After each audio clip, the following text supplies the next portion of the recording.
This is the Bristol Beaufighter by Airfix. The Japanese had a nickname for the Beaufighter, the Whispering Death. This was because of its speed and quiet engines, as it could appear suddenly, attack, and be gone without a trace. In the morning of April 6, 1941, 4 Bristol Beauforts took off from Cornwall to participate in an attack on the harbor of Brest. 3 of the Beauforts were carrying torpedoes, and the 4th was carrying 2 500-pound bombs. Their mission was to attack and sink the Gneisenau, a German capital ship that had participated in the invasion of Denmark and Norway.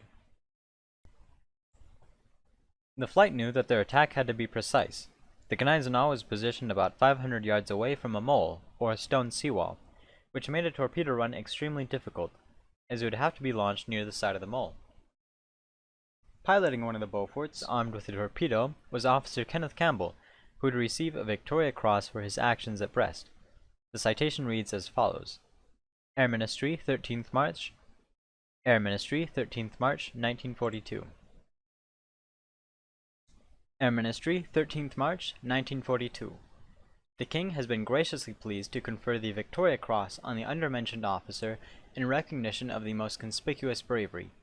Flying Officer Kenneth Campbell, of the Royal Air Force Volunteer Reserve, deceased, Number 22 Squadron.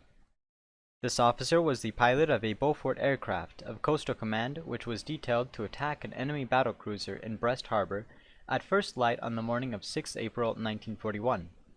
The aircraft did not return, but it is known that a torpedo attack was carried out with the utmost daring.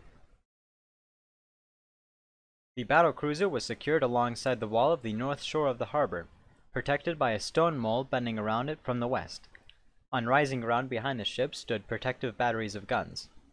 Other batteries were clustered thickly around the 2 arms of land which encircle the outer harbor.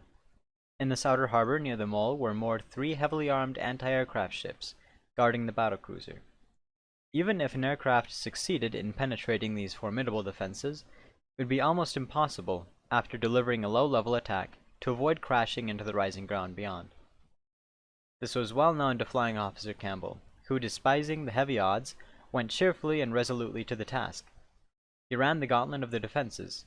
Coming in at almost sea level, he passed the anti-aircraft ships at less than mast height in the very mouths of their guns, and skimming over the mole, launched a torpedo at point-blank range. The battlecruiser was severely damaged below the waterline and was obliged to return to the dock whence she had come only the day before. By pressing home his attack at close quarters in the face of withering fire on a course fraught with extreme peril, Flying Officer Campbell displayed valor of the highest order. End quote.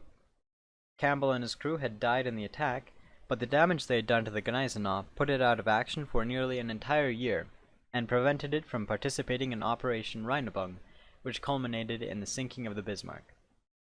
This kit is available at MRS Hobby Shop in Salt Lake City or Sandy, Utah, or online at kitlinks.com.